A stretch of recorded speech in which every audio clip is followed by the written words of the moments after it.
Today, we have Christian Longo joining us for episode 5 of the Run to Danger podcast. That's like my favorite number. Perfect. That would be sweet. I'm excited to have Chris here.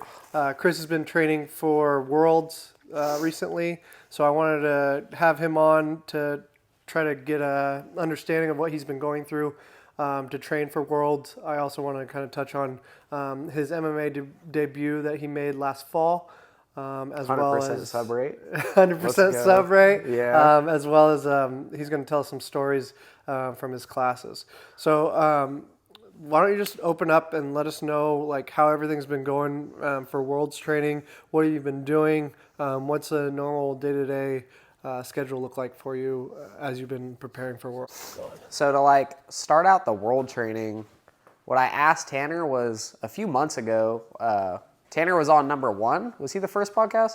Yeah. Yeah, so a few months ago, I asked Tanner, I was like, hey, dude, you won Worlds before, so, like, what did you do to do that? Like, I wanted to know, like, his training regimen and, like, how to do it, because I've always had the dream of winning it before. But he pretty much just opened up and said, well, dude, you're going to, like, hate me if I tell you. And I was like, what do you mean? And he's like, you're literally just going to, like, hate me till World is over. Like, I promise you, I can make you win, but you're going to hate me till you do it.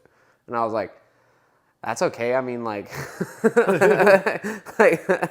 I really want to win it, dude, and I know you love me, so it's okay. What kind of pretty much happened was he's like, a lot of people think that it's, like, hard training, which is, like, 40% of it, which it is, but really, it's just hard speed drilling that got me to win it the first time. And I was like, oh, okay. So every day at 9 a.m., Monday through Friday, I have James Arnold and Dylan Hamill. Mm-hmm. And we just speed drill every 9 a.m. till that happened. We've been doing that for like 2 or 3 months. And then I also do every 6 a.m. jiu-jitsu, which is Monday, Wednesday, Friday, and every 10 a.m., which is Monday through Thursday. I was getting ready for no-gi. I'm not getting ready for no-gi, so that's why I was missing the Friday 10 a.m.s up till now. Right. You know So what I mean? So you've been kind of focusing on a 4-day-a-week kind of schedule besides 6 a.m. on Fridays. Yeah, 6 a.m. Fridays. And then you're going to Jim's house as well during this time? So how the schedule usually goes, so like Monday, Wednesday, I'm doing 6 a.m., 9 a.m. speed drilling, 10 a.m. jiu-jitsu, and then 12 o'clock Jim's house. Okay. And then Tuesday, Thursday, 9 a.m. drilling, 10 a.m. jiu-jitsu, and 12 o'clock Jim's house. So you're getting in 15 to 20 workouts in a week fairly easily. Pretty easily kind of thing. Well, not easily, but like I'm struggling. Yeah, it's like there's plenty of times I wanted to quit, but then I remember like, dude, you're just being like, you can keep doing it. You know what I mean? Like I was like, all right, I got it. Yeah, you got it. Yeah. Yeah. And you're young, so you can recover. You know, you have time to recover, and your body can recover fairly fast. But I mean, those 3-4 days, they add up. I mean, that you got to make sure you're taking care of yourself. Yeah, like well. I got people like my buddies wanting to drill on the weekends, and I'm like, no, like, dude, I don't want to do that right now. Like, I put my time in. I want to rest. Like, it's not my fault you're lazy. You want to make me do that? Like, I'm good, bro. And what have you been doing with your diet? You're dropping to light feather for Worlds. So what have you been tweaking with your diet? So I'm pretty much on my own diet. It's eggs and bacon and C4. So this is it right here. Sponsor me, dude. So some high protein, low carb kind of diet now. Yeah, and then for the first like literally 2 months of the drilling, I was eating protein bars, but it's like I'm on a 1,300 calorie diet in a day. So like I'll eat like a protein bar, and that's 300 calories. Mm-hmm. So instead of that, I started this last week eating just like apples and berries, and I'm like actually full going to bed, and I'm training way better. Yeah. And I was like, dude, I wonder how much better I would have done if I was just like not frowned on my diet this entire time. You know what I mean? Yeah. Like it's so crazy how much that can affect your training. Like, no, it's huge, and that's the biggest part for me. Like the hardest part to relay to young kids as far as like coaching in high school, like because when you're a high school kid and you have pizza for lunch and a Yeah. soda for breakfast, like And somehow the school lunches are healthy. Yeah. You know what I mean? Yeah. Like, it's like they weird, have dude. fake cheese bagels and like just the nastiest stuff like to put in your body, and then you try to use that as fuel. Yeah. And it just and the hard part is the results might not show. Like you could Yeah. eat like garbage and you could win everything. Like Coleman Yeah. Scott wrestled for Oklahoma State, and he was a bad weight cutter, like just terrible. All he ate was like he would weigh his food, eat like a donut, and drink a soda, and that was it. And Hell like yeah. so, Hey, I straight up love donuts. but the guy dude. won he won an NCAA title doing that. Yeah. But Or Leandro Lowe. right, He was chugging, like, Tanner told me he was chugging liters of Coke yeah. before he found out that was bad. Right. Yeah. I was like, dude. And it's not to say like that can be detrimental to an athlete, but it can hinder them reaching their ultimate pinnacle of where they can thrive as a professional athlete. Yeah. Like, well, that's why, like, what you're saying about, like, for my MMA, like, fighting, like, 135, this is almost like kind of like a test cut because I kind of have to weigh around that same much to be 141 in the gi. Right. So now that I know it's honestly not that bad to cut the weight, I really do think I can make 35 for fights now, kind Yeah. of thing, which is cool. But yeah, like I feel better, like looser, kind of rolling. I'm not as like I feel like I used to like not be able to like put my jiu-jitsu and implement it better before I started like doing like the high protein cut kind of thing. But now it's like my strength has suffered a little bit because I was 160. Yeah. I cut like 20 pounds for this fight, but now it's like I feel like I move better, It's kind of Yeah. cool. Yeah, I always feel that when I drop some weight, I always feel a little lighter, a little freer, a little quicker. Yeah, exactly. That strength factor, you try not to lose, the majority of the strength while you're doing it, but Yeah. it definitely takes a toll when you're cutting that much weight. Like my grips, I feel strong still, but like I honestly don't think I took too much of a hit for my strength wise. Yeah. I was eating like Doritos. Like, You weren't eating the best. yeah, I wasn't eating the best. I love mac and cheese, bro. I love that. 2 C4s a day. Now I just have like a couple a week. Pretty tasty. Yeah. I'm like, dude. There's some crazy stuff in it. Yeah, dude. It's tasty though. I mean, like 0 calories, bro. Yeah. Zero sugar. I think it's got calories.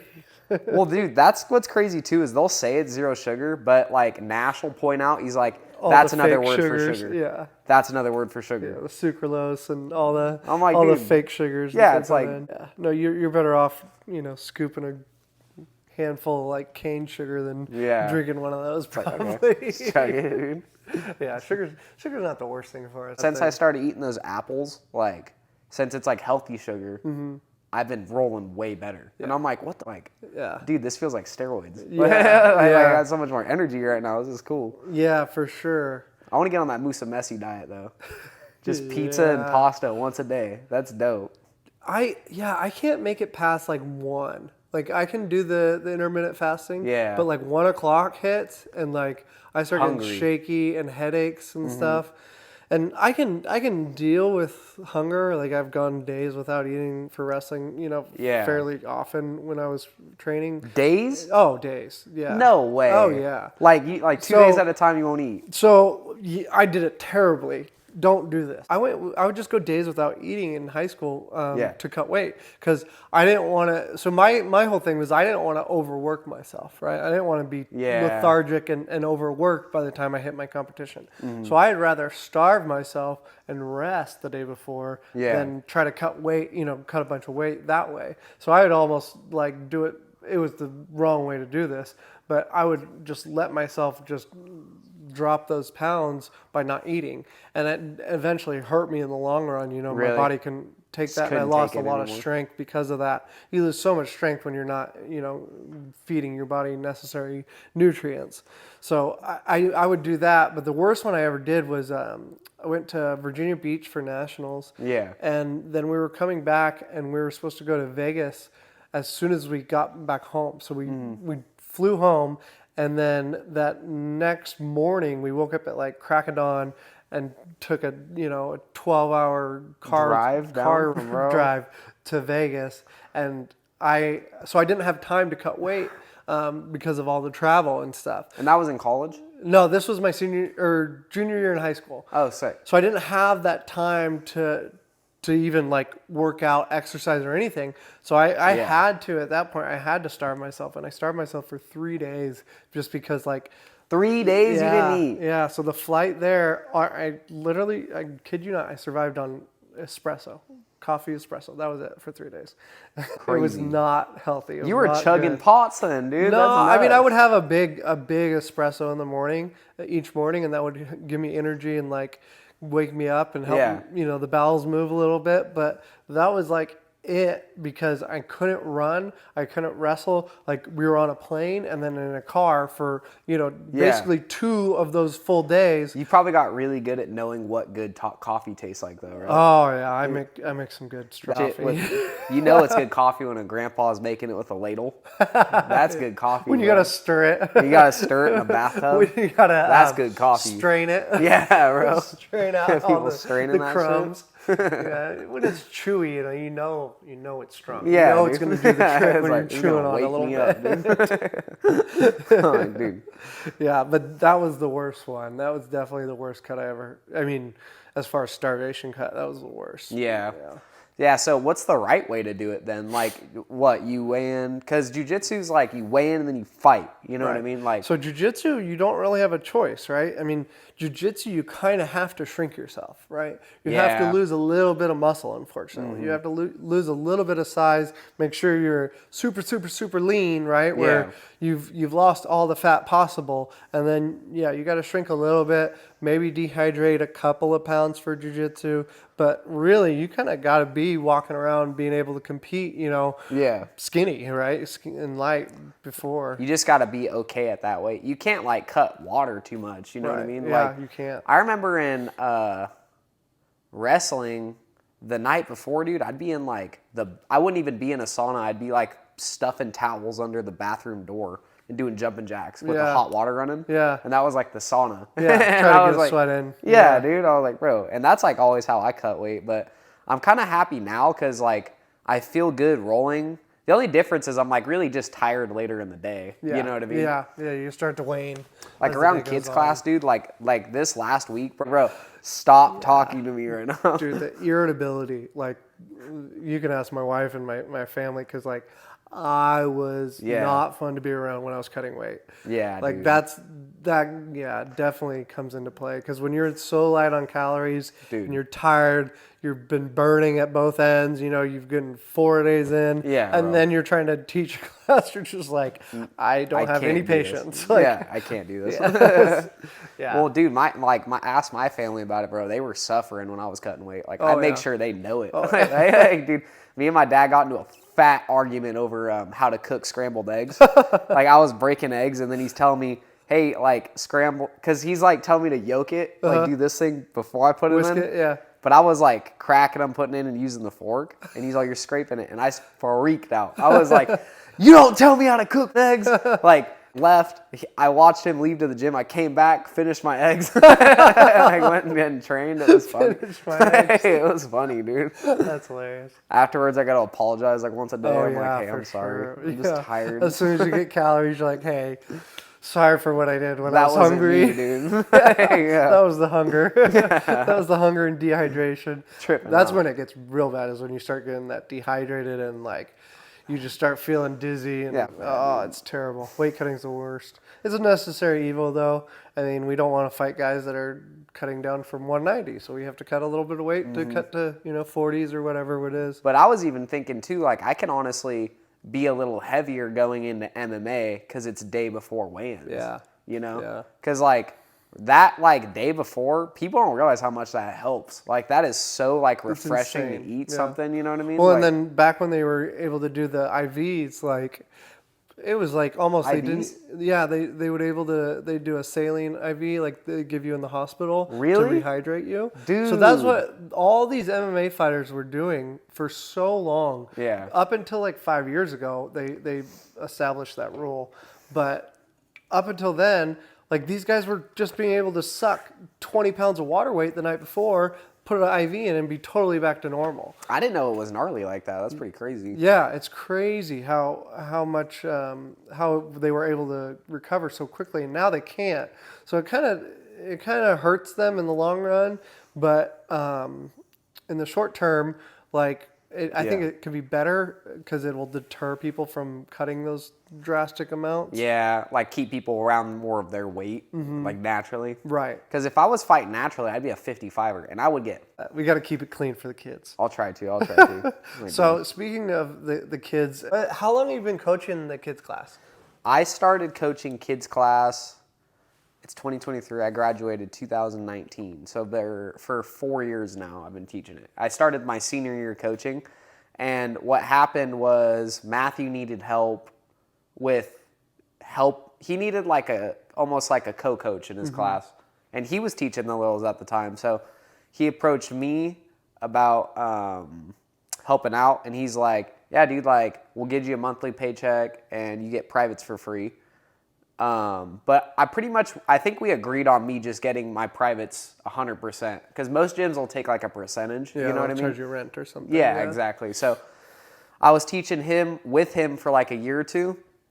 Then the classes got too big, so we ended up separating it. So now it's like preteens, and then the kids, and then the advanced kids. So the preteens and the kids feed into the advanced class, for the people that don't know.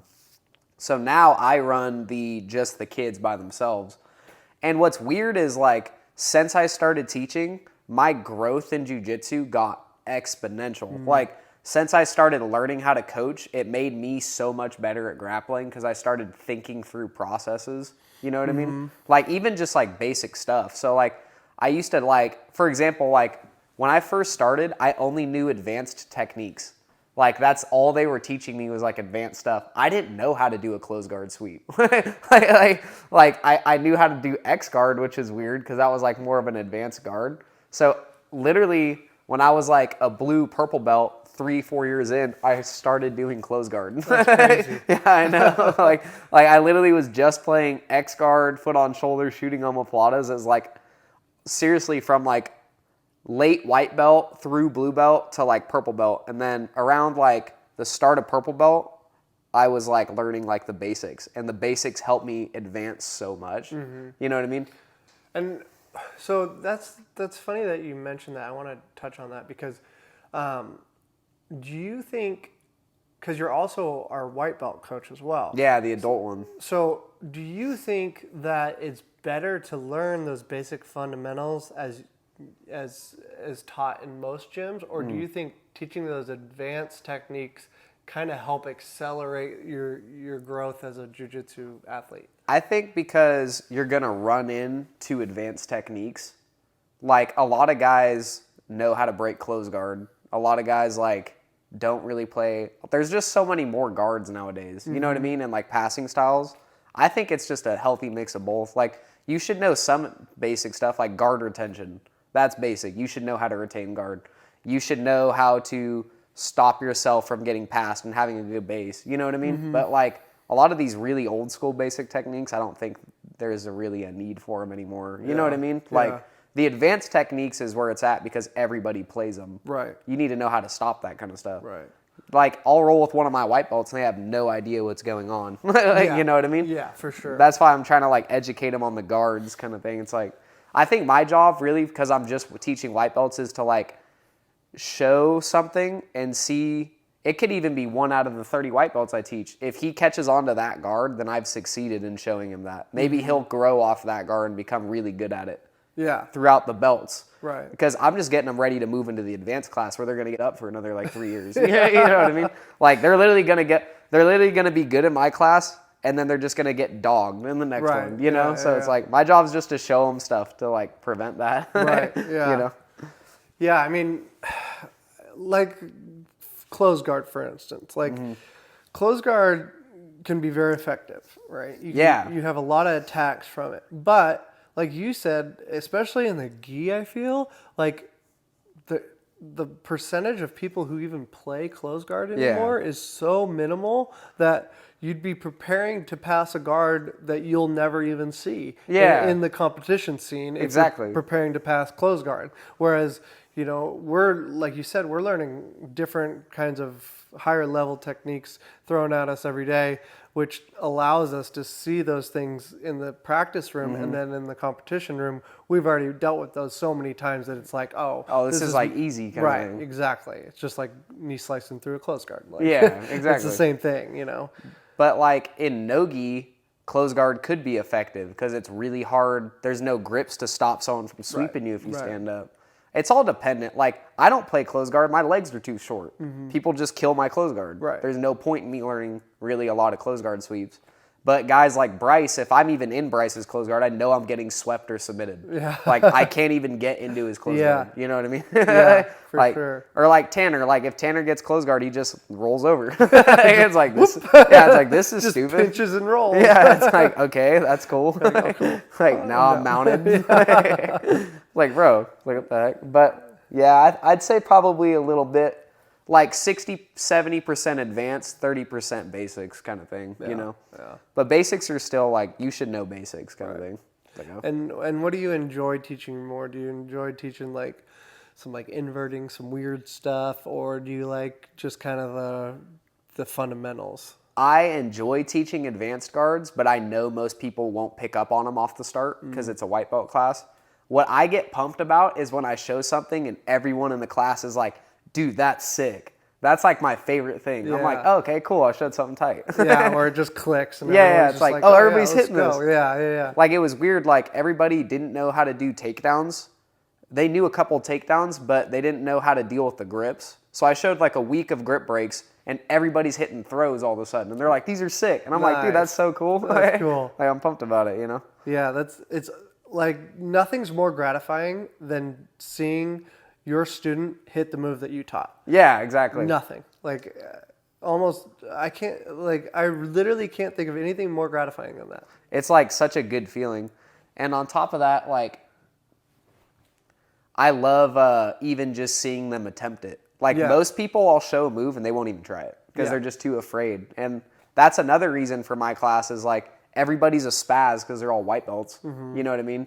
So my job as the upper belt is when we roll is to show you how calm I am. Because I feel like that helps accelerate them. It's like, okay, I can think clearly. Like, why is he just sitting here and he's completely fine? You know what I mean? Rather than they'll grip up and they're shaking the entire time. Like, bro, just calm down, dude. What are you freaking out about, bro? Like, there's no reason to be scared right now. Like, yeah, so you teach that by example, like, so you don't necessarily even point that out. You're just kind of going with the flow and just showing them how like you have to use like zero energy to even hold position and then progress. Yeah. So that's like one of the reasons I think the basics work is because when I get a big dude coming in and he might have like an attitude, right? Like, there's been guys, I talked to Vincent about this, that's why I'm okay with saying it, but Vincent came in and he told me, he's like, I just got out of the gym. Like, I was ready. I was like thinking I'm going to beat up everybody. That's why when Vincent first came in, the first thing he did was challenge me. Like, the first thing he did, I shook his hand. He's like, we're rolling today. And I don't even know the dude. And I was like, all right, dude, like, that's awesome. fine. You know what I mean? Like, it's cool. But that's when basics really work, is when that guy's spazzing out and he doesn't know what he's doing. It's super easy to hit like a scissor sweep. You know what I mean? Yeah. Like, it's super easy to drag his arm to the side and take his back and get a basic choke. You know what I mean? But anyone advanced that knows what they're doing, you are not going to be hitting close guard sweeps on very often. You know what I mean? Unless you're like huge. Yeah. If you're our size, you're not probably going to hit close guard sweeps. Yeah. Just how it goes, you know? For sure. That's sweet. But the kids coaching's cool. Like, it's cool seeing how much kids can absorb information. Like, I have like a group of kids in my class, like Blaine, Austin, Xander, Elias, Caden, Kale. There's a bunch of kids in my class that I literally just put in a group because they literally look to me like good blue belts right now. Like, they really know what they're doing kind of thing. And I'm about ready to move them up into the advanced class, which is sick too. Yeah. And I feel bad almost too because like I'll focus so much on them that like the other 20 kids I'm just like yeah. But they're not paying attention. Like, what am I supposed to do? You know? Yeah, I found that for me at least coaching high school, when I'm coaching high school wrestlers, the kid that want like is staying after, like a Vince, like Yeah. a kid who wants to challenge me, or a kid who wants Vincent's to a learn. hard worker. Right, but he always wants to learn. He will always, Yeah. ask more questions. Those are the types of kids that you can grow into an elite level, and spending 5% with them will go further than spending 95% with the other kids That's athletic that kind of aren't thing. paying attention or Exactly. not, half interested or whatever. Like, dude, like that's probably one of the reasons I got way more into wrestling after I was out of high school, was because when you and Chase came in, you guys were so open about teaching, and it made me feel like I learned better. But when I was in high school, I remember they didn't even give like a flying crap about me. Yeah. Like they were just like, you suck, like go over there. Yeah. And I was just like, dude, what the heck? You know what I mean? It's like, oh. I mean, you made some drastic improvements, I would say, from that time until now. 100%. Like, you saw my match with Dalton. Yeah. I was like, dude. But that's the cool thing about our sports, like jiu-jitsu and wrestling, because it's all about the time you put in. Like, you could be the worst. Like, I was the worst. you were the worst. Yeah, like, I wasn't good. You were a wet noodle, Yeah. trying to wrestle as a 14-year-old. You hadn't hit puberty yet. You hadn't got your man muscles yet. Yeah. You cognitively didn't understand the whole game. And I didn't want to be there. You didn't want to be I was there. like, this is stupid. Like, like, bro. But just by putting that time in, you're like, you got so much better. Yeah. And like you said, just because you had that interest, all of a sudden you're like, oh, I need takedowns to help me with this. Like, Yeah. You wanted to be there, right? I couldn't even care less if a kid's talented. I just like it when a kid likes jiu-jitsu. Yeah. If you like jiu-jitsu, you're going to get better than the kid that doesn't. It doesn't matter how talented he is. You know what I mean? Right. If you put, like, I like to think of it as like, if I have two kids and this kid puts the same amount of time as this kid, but this kid likes it, this kid's going to be better than him.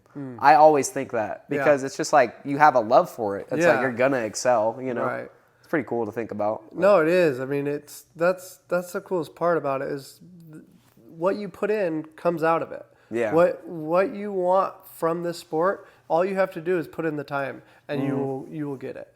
And it honestly is making that transition easier for MMA too, because like, yeah, wrestling I did suck at, but I do think I learned how to be almost kind of like, they did teach me how to like work a little harder, which I do think I got from out of like high school wrestling kind of thing. You know what I mean? Right. Like, I do know what it feels like to be a hard worker now because of that. But that was also because like I looked up to Tanner and Matthew and all the Rices and Fisher and Mario so much, and I saw how hard they worked, and I was like, okay, I'm going to be just like that. You know what I mean? Like, I'm going to be just as good as they are. Yeah. And that was like my whole thought process about it, Yeah, I mean, it's the roadmap was laid out for you. You saw how to succeed so many times throughout so many different people.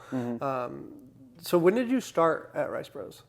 Oh, at Rice Bros? I was like 14, 15. 14, 15? Yeah, I already wrestled for 2 years in like middle school, I think. And then my buddy Jeremiah, I still sucked at wrestling, but I was like, when like someone is like not even half decent, but they like to challenge people. Yeah. I was just a cocky like kind of thing. Like, I remember doing that, and Jeremiah was my buddy, and he was like a kid world champion in jiu-jitsu. He's won it like 2 or 3 times. Wow. And I remember going to his house, and Sam Rice, Tanner and Matthew's brother, would be teaching him triangles.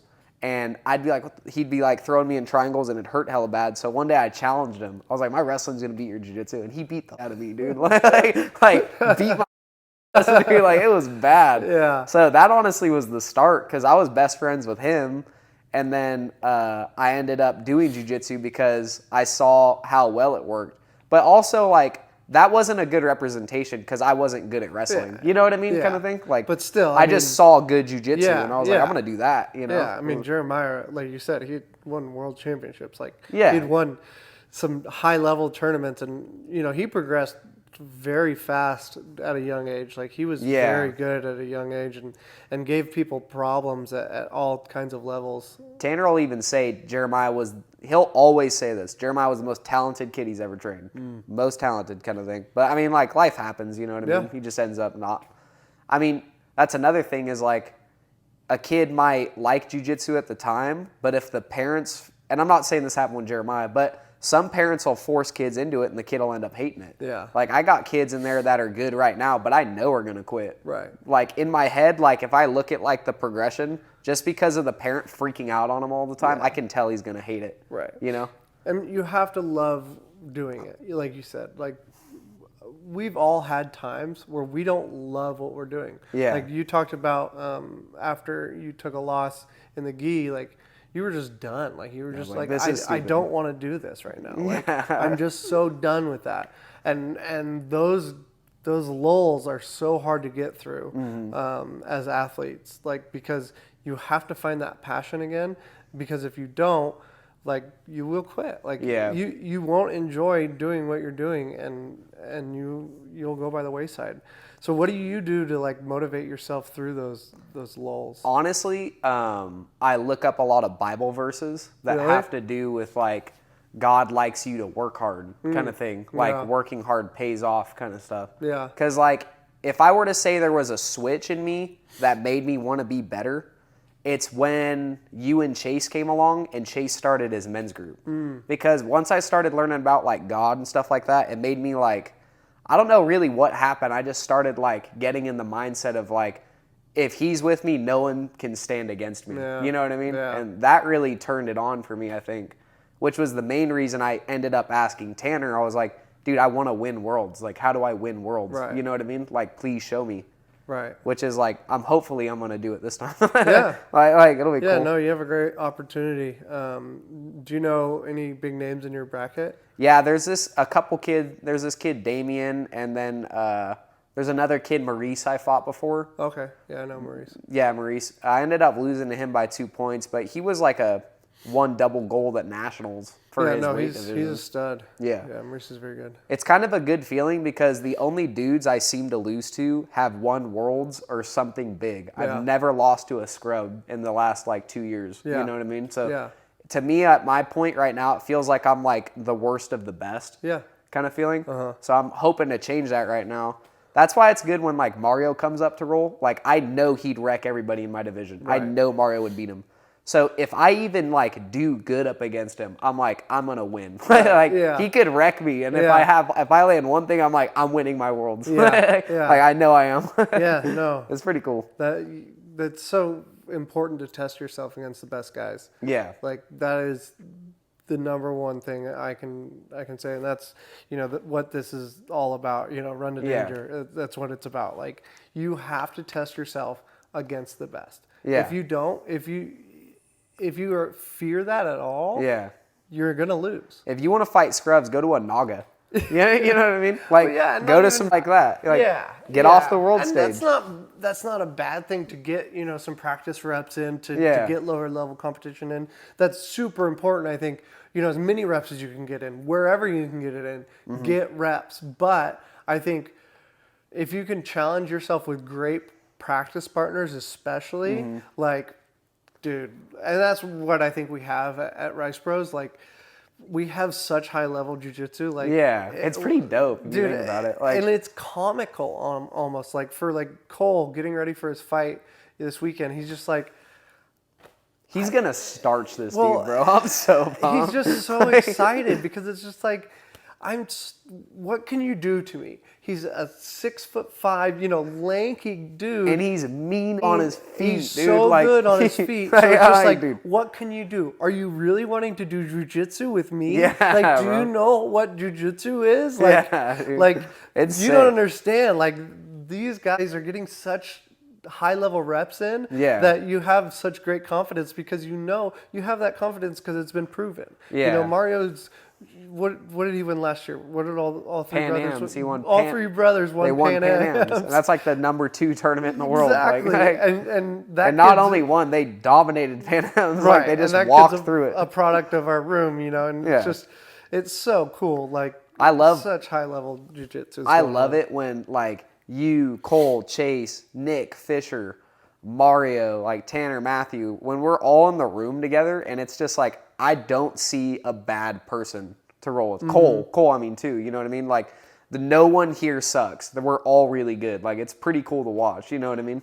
And I think I honestly think that we're getting to the level that all of our colored belts are turning into that. Yeah. Like, and that's even cooler. Like, Yeah, it's our pretty high sweet. level guys are high level. I really think that. But I think our lower level colored belts, like just like when Bryce too. Sorry, I don't like to leave anyone out. no, You know what for I mean? sure. Dude, Yeah, no, Greg. there's so many Marshall. high level guys that are like that are a part of our group that it's so advantageous right now for you guys, especially with your MMA careers, to be a part of, because you have those training partners. Iron sharpens iron, that will get you to the top, and you can have confidence that what you're doing in the room will work at the highest level because it is the highest level. Yeah. What's cool too is like when I look at like for like MMA, like with Nick and what's up, Megan? When I look at MMA for like Nick and Cole, I don't see anyone I'm gonna fight in a long time that has better striking than those guys. You know what I mean? Yeah. Like there's like if I do any sort of amateur, there's no one out there that is gonna put me on blast like those two do. You know what I mean? Kind of thing. And it's like, and like I feel kind of the same thing for our grappling for them. You know what I mean? Yeah. Who's gonna out grapple them? You know what I mean? Yeah. Like who's gonna out wrestle him? Who's gonna out jiu-jitsu him? Yeah, it's like, dude, no one. like if with you and Chase, like I get confidence off of who I roll with. Like if I can even stop one takedown, I'm like, I'm winning. It's like they're not beating me. Like it's pretty cool. It's like, oh, dude, sweet. Like I might even get like wrecked right after. It's like, but it happens, you know. Yeah, if you can get out of Chase's grip when he's got your leg, yeah, you're doing good. You got it, bro. You're good. Like that guy ain't taking you down. He's strong. Yeah, bro. It's like, dude. So let's get into your debut last fall. What was it like training for MMA as opposed to wrestling and jiu-jitsu? So, like, how hard I work for jiu-jitsu, it was pretty cool to be like, okay, I literally just transfer that to MMA. So instead of like training jiu-jitsu twice a day, once a day jiu-jitsu, once a day striking, and then I'm still drilling the same amount. Like, you know what I mean? So I'm trying to get three a day in, but it's just in a different sport. So the transition wasn't too bad because I already did, like I said, wrestling a few times, and I have such a good wrestling coach and MMA coach as you know what I mean? Like, and you know that transition so well because you made that transition. Yeah. So you know what I'm going through. It's like, hey, like do this. And everything you showed me, I was like, oh, this is tight. You know what I mean? Because you made that same transition. Yeah. You know? Same with Kiba. I was driving down every Saturday to go train at Standalone MMA. Yeah. And Kiba's a solid black belt, dude. He's a beast. And he's wrestled before. Yeah, that's another guy who's in our room all the time. Yeah, all the He room. comes up Kiba's a beast. all the time. Yeah. and rolls with us. So. And he had that same thing. He was like, dude, I made that exact same transition you did. Listen to me like I know what I'm talking about kind of thing. And even like TJ, the kickboxing guy, he helped me a lot too. But what really helped, I think, was because you and Kiba were like grapplers and then learned a little striking and then MMA, the same as me. Yeah. Like that helped a lot because that progressed me so much, you know. It was pretty cool. But I mean, I kind of went down there to kind of get beat up because I'm not great at striking yet, you know. But it was cool, you know. MMA's tight. Yeah. What's it like? I mean, sparring with those guys, those high level guys. What was that like the first time you got in there? It's just like really wild. When I first started striking, I was just like, whoa, dude, like I'm getting like punched right now. Like this is pretty crazy, you know. But after a while, you gotta get used to the thud. Like people think striking's like way worse than it's. Like like every martial art sucks if it's a real martial art. You know what I mean? Like to start doing. The grind. Yeah, it's just like it's grindy. You know what I mean?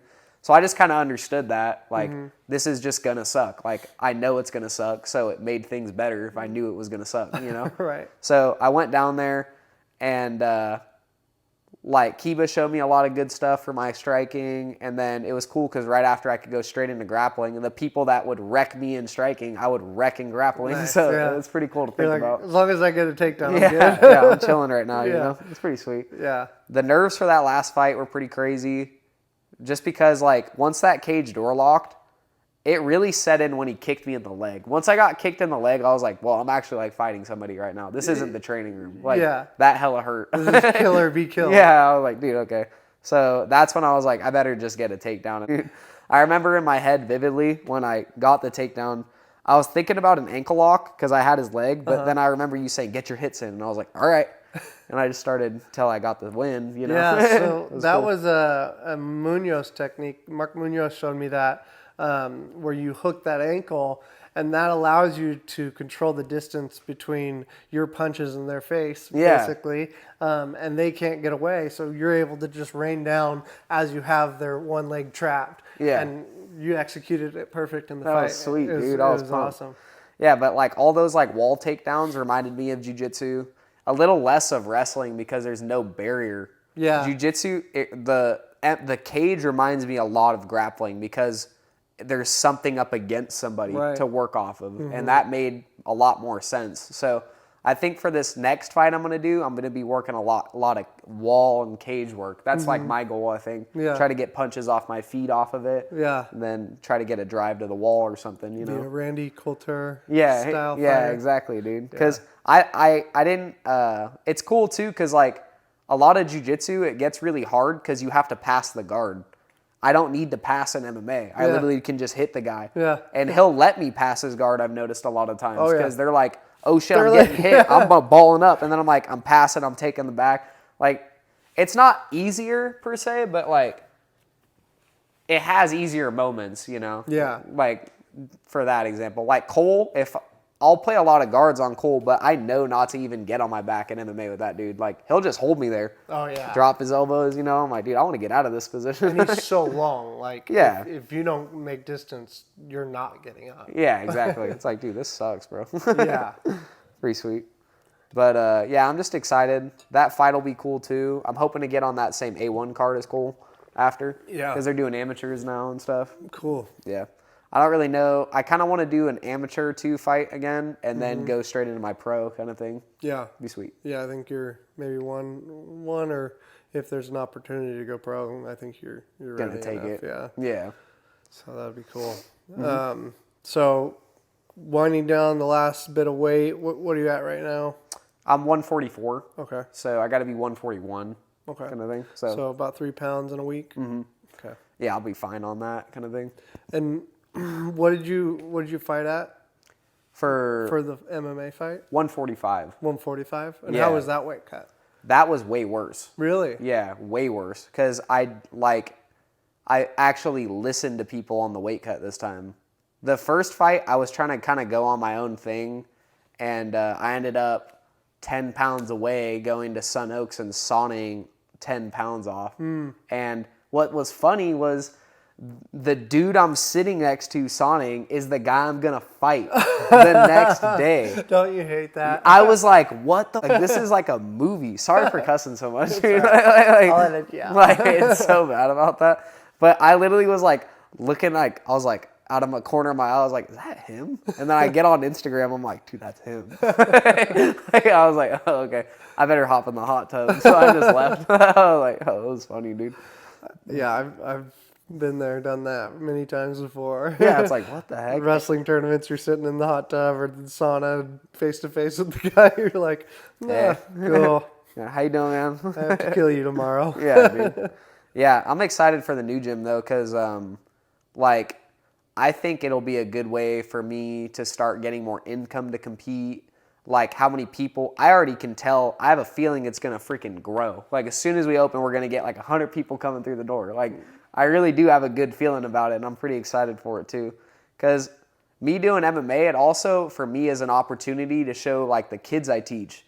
Like, hey, this is like a path you can take growing up. You know what I mean? Like, if you stay this path, you will be successful. Like, I know you will. Because I feel like I'm pretty successful in grappling, and I didn't start when I was a kid. You know what I mean?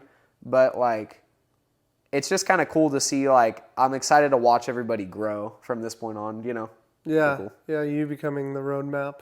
Yeah. After seeing it, yeah. Like, dude, hopefully get more kids into, like, your wrestling program and stuff, you know? Yeah. Kind of get them prepared for it, you know? Yeah. I'm really excited to teach some takedowns.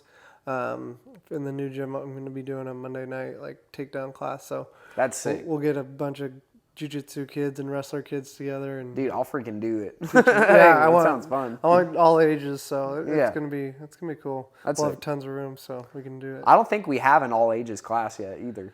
Yeah, no, I don't think so. So it'll be interesting.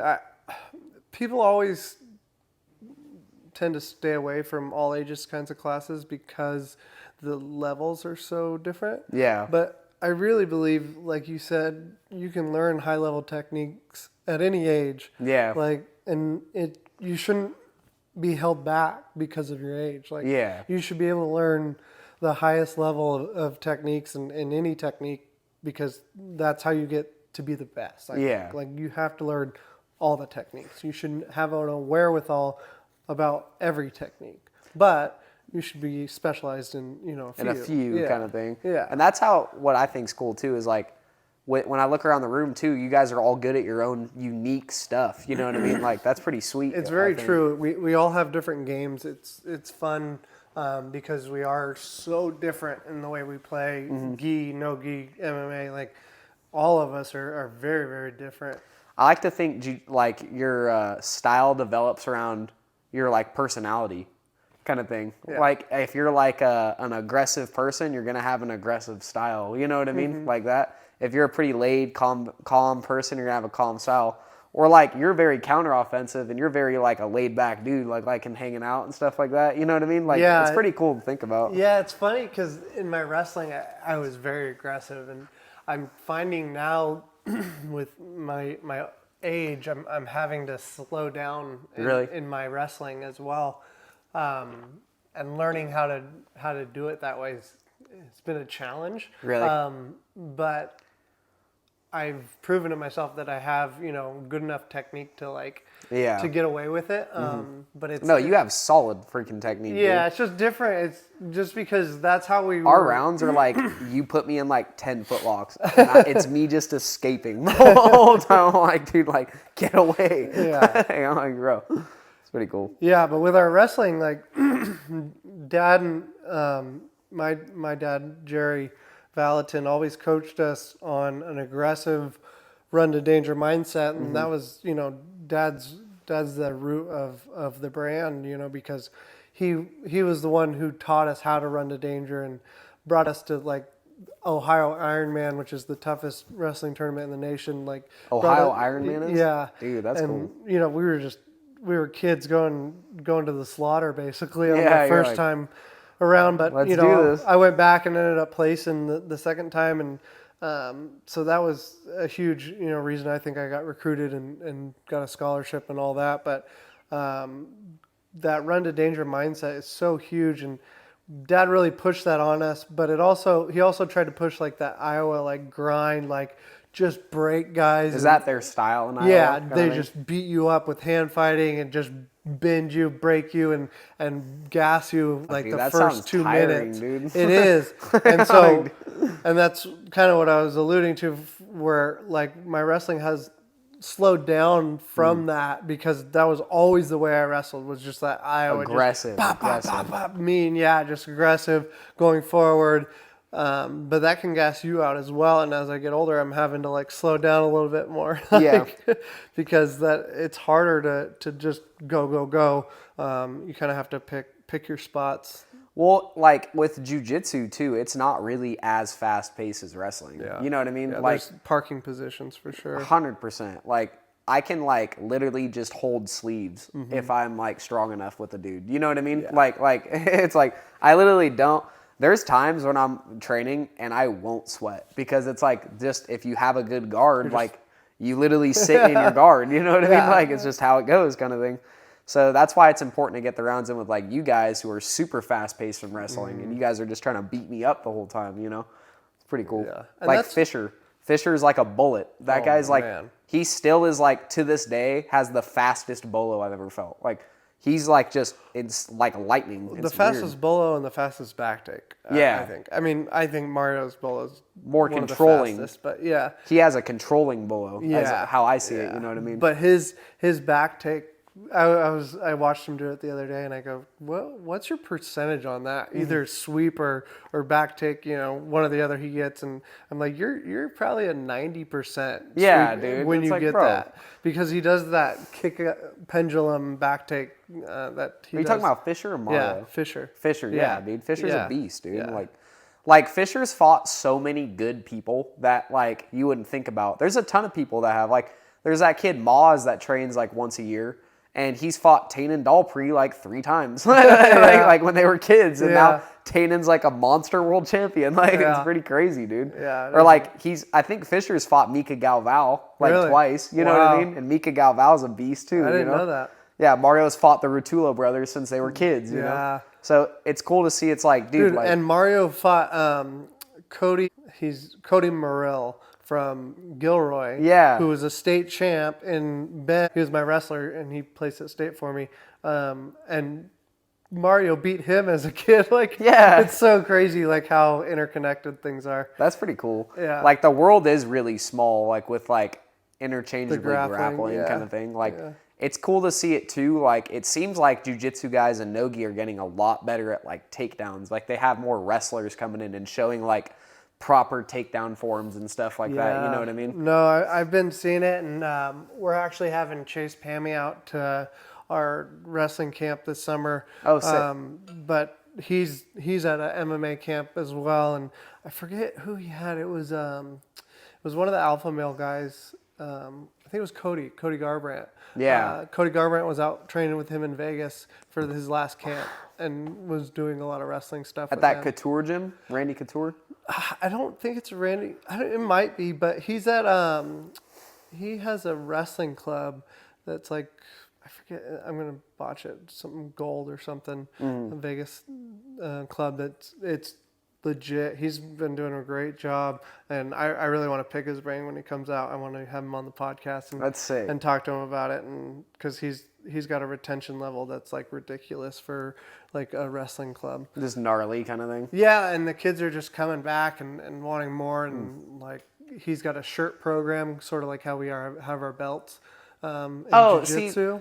Dude, I like the idea of like a promotion kind of thing. That keeps people going. Yeah. And it's also like, you should be good if you have this kind of belt. You know what I mean? Yeah. Like, it gives me a good gauge of where you're at. You know what I mean? Yeah. As a coach and as a competitor, you know? Yeah, this year for my wrestling club, we did jackets. So our youth club got jackets when they qualified for state.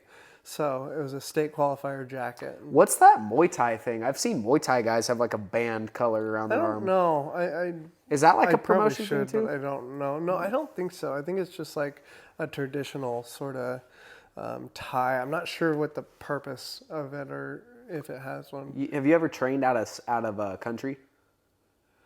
No. Dude, that's something I hella want to do this year, is compete like either jiu-jitsu or do something out of country. Yeah. Like Bryce and Greg and all them are going to Japan and everything, and I was like, dude, that sounds so dope, you know? Yeah, I fought in Guam, so Guam's sick. That'd be cool, you know what I mean? That'd be sick, you know? That's, I guess, technically still in the U.S., but yeah. We should all take a trip and go do Europeans or something, or Nogi Euros or something like that, just because it's out of country, you know what I mean? Like, let's go check it out. Yeah, it'd be pretty sweet. Yeah, it'd be interesting.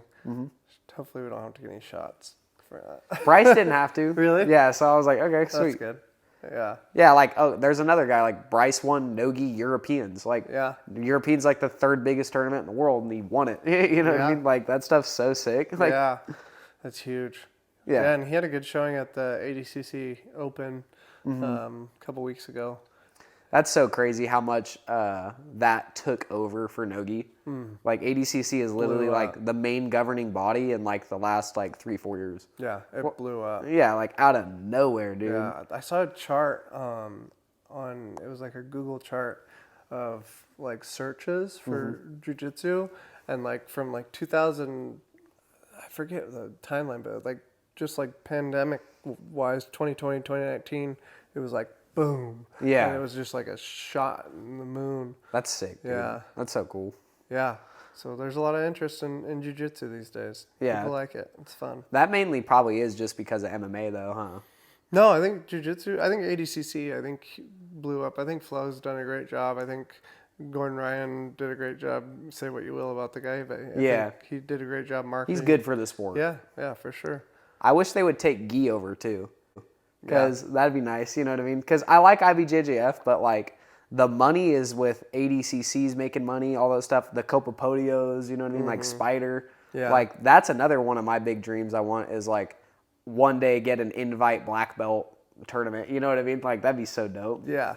Like, yeah, dude, that'd be sweet. Even if you lose all rounds, just like Just be there. Yeah, that's cool. Just go compete. Yeah, and you got to compare yourself to the best. Mm-hmm. That's how we do it. Be tight.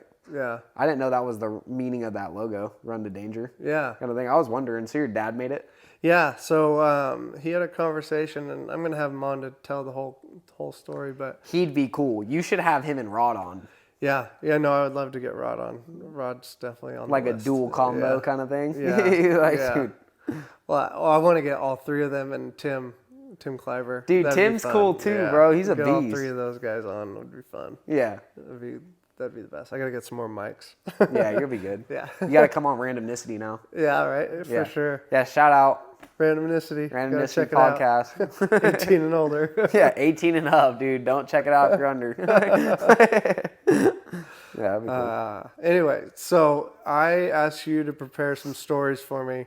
What are some crazy kids class stories that you got? Dude, the other day, I've had problems with this girl for like, she's like 5, like for the since she's joined, dude. Like, I look over and she's just licking this kid's face, like up the kid's cheek. Like, he's literally right here and she's like all the way from chin up the head.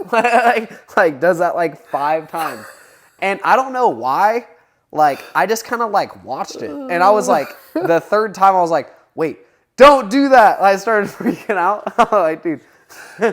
She starts yelling. You're doing what? Yeah, I literally was like confused. I was like, what is happening right now? So I literally pick her up. This has happened tons of times, dude. I'll tell her not to do something and she's like, why? And I'm like, dude, you can't do that. And then she'll just start yelling. And I always have to grab her and pick her up and take her to her mom kind of thing. And I'm getting all pissed off and stuff. And I look over at one of the parents and he's all like, what is she, part Doberman? And I was like, dude, you can't say that, bro. Like, you're going to get me in trouble, man. Like, dude, there's been so many times in class where, like, a kid will start crying, and I don't mean to, but I think it's kind of funny. So I got to, like, look away and, like, laugh a little bit and then come back and, like, are you okay? Because they'll just get hurt Yeah, doing and I'm like, something dude, ridiculous. Yeah, it's like, bro, that just was your fall fault. over. Yeah, dude, it's like, dude, what the heck kind of thing. Why are you crying? You just fell on your face on yourself. I've had a ton of these little freaking kids, dude. Like, it is sad to see them, like, quit or move up in class because I don't get to train them anymore. You know what I mean? Kind of thing. But, like, I had this kid, Evan, one time, too. He was just a funny little kid. He used to hold people down and, like, yell Pokemon at them. And then one day he was, like, rolling and he's holding this little girl down yelling, like, Pikachu or something, and a bunch of crackers fall out of his gi. like a bunch of animal crackers. And I was laughing so hard about it, dude. I've had a blast. Smuggling crackers. Yeah, he's just, like, eating them during class. I'm like, bro, give me some. Like, you gotta share, dog. Don't eat the geek crackers. Yeah, dude. Like, there's a bunch of cool ones. You probably got some good stories with your kids too, right? Wrestling room and stuff. Yeah, it's a little more intense. Yeah, I'm sure. You guys keep it fairly light, and you know, and you have to because you have mostly 5-year-olds. Yeah, and I like playing games too. You know what I mean? To. I mean, it's those kids. Yeah, they're can't too pay wild. attention. For They're too more than wild. 5 minutes. So yeah, wrestling's a little more intense. So it's like sometimes it's more like fights or something. But fights straight up. Yeah, we try to keep it down and not have any. We don't have like too big of blow-ups, but like kids will like, you know, get peeved because someone, you know, accidentally elbowed them or something. Yeah. Or something, and then, you know, you get it. Okay, guys, chill out. Dude, your kids are like, before they moved up, we're like mat enforcers for my class. Like, if I had, because Riot would just head and arm toss people, like on their domes, dude. And I'm like, okay, I'm going to use you. So, like, if a kid would misbehave, I'd be like, hey, I'm going to put you with Riot. And he's like, no. And I'm like, yeah. Yeah, Like, yeah, you're going you're right. gonna get it. Like that. Or Maverick's a little beast too. He's more like a tactician though, I've noticed. Yeah, he's funny in jits because he always wants to pull. He always just wants to sit and Yeah. like sit to his back. Like even when he gets sweeps, he'll just stay on his back. And it's Natural guard player, like, Maverick, you have to get up. dude. He's funny, You have dude. to follow. I like watching that kid because he'll hit those like chin whips and freaking just put kids on their back. I'm like, bro, those look mean. That looks like they're gonna like hurt their neck, bro. They're going, boom, Yeah, you're not tossing them. supposed to manipulate the neck when you do it. So, It's whatever. Hey, they'll be fine. yeah, Kids bounce back quick, yeah, dude. no, they do. Kids are resilient. Yeah. Have you had any bad injuries? In my kids class, Yeah. I haven't had any bad ones. I had the other day both these kids split their foreheads because they headbutted on shots. But I mean, like, I haven't had a kid break something. Yeah. Kids are bendy, dude. Like, I'll like see a kid's knee and it'll look like it's about to break, but they'll like be playing still. You know what I mean? they're just like sideways. And Yeah, just like, like their wrists look like they bend backwards. And Yeah. shit, you know, it's Yeah. like pretty crazy. I haven't had any bad like kids ones. Just a lot of crying, dude. That's like the big thing for me. I'll work with the kid if he just is like a tough kid. You know what I mean? That's my favorite is when they're just like you're just there to work hard. You know what I mean? If you're there and you're just like here to play, I get that too. Like parents want to break, I'll take them for an hour. You know, it's making me money. Yeah. So it's okay. Yeah, for sure. Yeah. Yeah, so you talked about like not being able to follow some of the kids, but like what about the kids that you've been training in your privates? Have you seen like some cool growth with those kids? Yeah, they're all like placing at tournaments now, which is cool. And that's what I mean like by teaching advanced techniques. Like in kids class, I can't even teach really like basics too often. I have to teach the basics of basics because they won't retain it. Like that's the only reason why. Movement. Yeah, kind of thing. Like or like a side mount Americana, and that for 20 minutes. You know what I mean? Because they literally won't remember, kind of thing. Right. But like if I show like I have this little kid Austin in my class who literally plays like reverse De La Hiva and like knows how to take backs now and stuff like that, which is dope. Or this cool. kid Blaine, like he's really good at like double legs and sit outs and all these like super advanced like wrestling techniques that are dope. You know what I mean? Yeah. Like I think you do privates with Blaine, don't you? I've done a couple with him. Yeah. Yeah, and that it's cool because like that kid in particular has just so much forward motion. Oh, he's like a beast. he doesn't care. He doesn't care if he's tired. He just keeps going. He's a kind of bowling thing. ball. Yeah.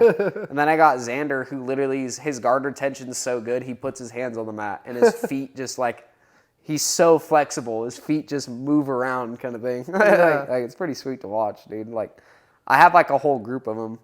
I think I train a lot of them off of like their personalities though. Like Xander's pretty laid back and chill, so I showed him guard because you could literally lay back and chill in a guard. You know what I mean? Yeah. Blaine's all forward motion, so I'm happy he's just doing takedowns.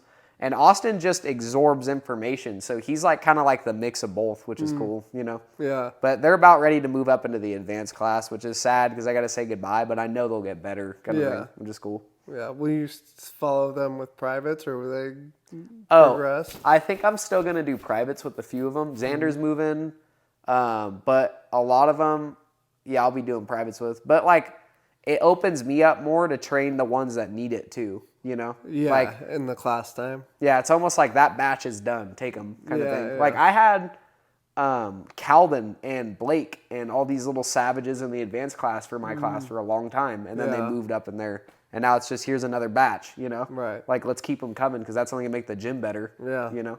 Yeah. And then they get older and they're like Kanoa and just already just Dude, Kanoa's hella strong for his age. working adults. Yeah, dude. That's my favorite thing. I love when a new guy comes in and I make him roll with, like, Seraph. I had him roll with freaking this... You know, Seraph Brown the other day, and Seraph just worked him, and it was the funniest thing ever because Seraph's half his size. I was like, I just love watching those kind of things. Yeah.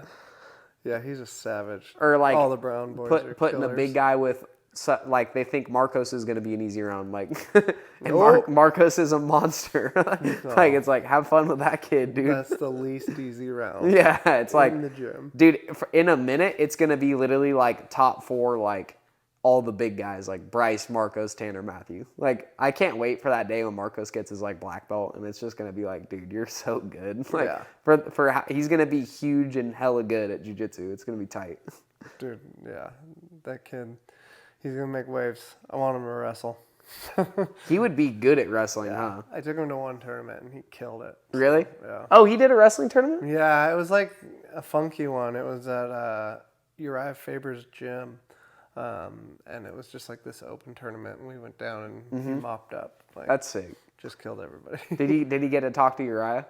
I don't know if Uriah was there. He might have shown up for a sec, but he's usually in and out. Dude, their gym's so big. Last time I went there, I was going in, and there was a super pretty girl doing like the front desk, and she looked about my age. So I went up, and she saw my cauliflower. She's like, "You have cauliflower here? Like, that's cool. Where are you from?" And I was like trying to flex, and I was like, "Yeah, I'm a brown belt under Tanner." And then she's like, "Oh, really? I'm like an NCAA champion wrestler." And I was like, "Oh, like, my bad." Dude, you want to grapple? Yeah, I was like, "Whatever, dude." I'm like, cool. Like, she's like, "I'm on the pro fight team here," and I was like, "Cool, dude." Awesome. Like, there goes me out the window. Bye. Okay, I'm gonna go hide in this corner. Yeah, I think I could date an MMA girl. I'd be okay with it. Yeah, good practice partner. Yeah, that's what I'm saying. Yeah. It's like, look at Nick and Dee Dee. They get a drill with each other. Yeah, Always got a drilling partner. Yeah, It's pretty sick. black belt power couple. Yeah, dude, straight up. It's cool. Yeah. I also wouldn't mind if they don't do jiu-jitsu and have nothing to do with it. Or just them being a girl in general. That'd be tight. Yeah, just human. Yeah, be sweet. Has a heart, Yeah, has a heart, alive, preferably. Exactly. Not an animal. Yeah. Yes. Ew, Female. dude, that's nasty, No, bro. don't go there. Yeah. That's cool. Not the randomnicity podcast. Yeah, my bad. Sorry about that, dude. Just cut that out. Be sweet. So you're like the intro backbone to Rice Brothers as the white belt and 5-year-old Yeah, coach. those little ones coming in. So what's it like to kind of like shape everybody? Because you really are the intro to Rice Brothers. I kind of wish I would think of it like that. Like, most of the time I'm like, dude, do I really want to do this with my life? Like, but then I'll have like a couple of my white belts do really well, and I'm like, I could do this with my life. You know what I mean? Like, we went up to the Oregon tournament, and one of my white belts, Justin, granted, he was a good wrestler coming in too, but he took first, and I was like, dude, it's pretty cool. Like, I got to show that guy like technique and stuff, Or like my buddy Sal, like he did great with his match, or Vincent, or all these like new guys coming in. Or it's cool to be like, okay, they like do what I show them and it works. You know what I mean? Like, if we go to tournaments and we get a bunch of wins with the kids too, that's like a big thing for me. That's how I know that I'm doing the right thing. Yeah, If we didn't do that, I probably would have quit a long time ago. Yeah. Yeah, no, you have to see the results. Yeah. I think it's important, and it's important to celebrate it and enjoy it. Yeah, for sure. Because it doesn't come often. It's hard earned, when those wins come. Yeah, just tight. It's cool though. For sure, man. Well, so when are you competing? What's the date? I fight next Thursday. That's June 1st. Okay. And then James fights that same day. I can't remember what day Marcos fights. I'm pretty sure he fights this Saturday. And then I'm pretty sure Dylan Hamble fights like Friday or something around there kind of thing. So that's like the team schedule. Okay. I'm just excited to eat afterwards, really. Like, I'm hoping to get this win because with the MMA, it'd be easier to get like promoted faster with a good dude. He's a world champion. You know what I mean? Like, promote him. Yeah. Get him up there. So I'm hoping that'll be like almost like a shortcut. Yeah. To like explode. That's honestly what my thought process was, because like after that first MMA fight, fat adrenaline dump, all my body is just like, I just don't want to do this right now. So I went back to what I really loved doing, which was jiu-jitsu. I loved MMA too, but like jiu-jitsu is like such a big thing in my growth, I feel like. So like now I finally get to be really good. I've never trained harder for a tournament, you know what I mean? Like, I'm excited to show what my training was, kind of thing. Yeah. Be sweet. Yeah. You're gonna do good. Do you know what time yet, or do they have? They haven't released that yet. I'll be posting on my Instagram, Okay. kind of thing. So follow his Instagram. What is your Instagram? Christian Longo, BJJ. Cool. Yeah. Follow Longo. And then after that, we're gonna start looking for a fight. New gym opening. Tons of cool stuff. Yep. Anything else before we go? Nope. Feeling good right now. C4 sponsor me. C4. Oh, thank you, One Roll Clothing for the fit. Love One Roll Clothing. Don't get me wrong. That's my favorite clothing brand. I promise you, dude. Then I like to thank Pinnacle. Thank you for the money to help get me down there, and Joe Corey Concrete, all that stuff too. Be sweet. Cool. Yeah, man. And Run to Danger. Yeah. And then you got a shirt in the works. Oh yeah. So you wanna check out Ches Grizz. He's a tattoo artist. He's making my logo right now. And once that's up, I'll be making shirts and stuff or sell at the new gym. Probably, hopefully opening day. Be cool. So Cool. yeah, logo's a rooster. Probably gonna be my fight name. So get ready, dude. Yeah. Be tight. Cool. Right.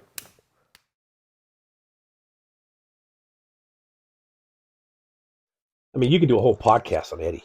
Oh man, He's one of a kind. I mean, one time, and he got us all into surfing. If it wasn't for Eddie, I would have never got on a board, So he had a couple boards, and he took us up to Santa Cruz, and it was me and Dave, and because you were in college, and it was Christmas time, I think. Yeah, I was in JC, and we had that picture. We went and visited you when you played Sonoma State. Eddie's in the picture, and so Eddie took us out surfing and all that. Well, we went to Pleasure Point, which you surfed at, and more territorial, and we were still brand new. And I remember Eddie saying, "Stay close to me because these guys can get lippy out here."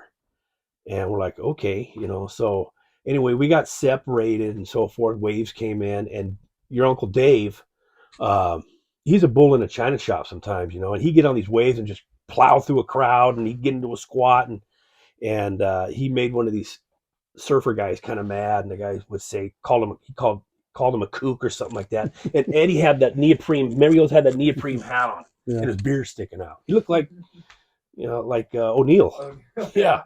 So all of a sudden you see Eddie's head come up, and he's about 30 yards away, and all of a sudden he's into a paddle, and he's coming towards us, and Dave and this guy are kind of getting into it. And Eddie just cuts right in the middle of these guys and says, "Hey, shut your mouth. I'll follow you home and I'll kill your parents." And that was after he had asked me if I'd ever kill anybody. So I'm thinking, I was telling those guys, hey, he's got 6 confirmed kills.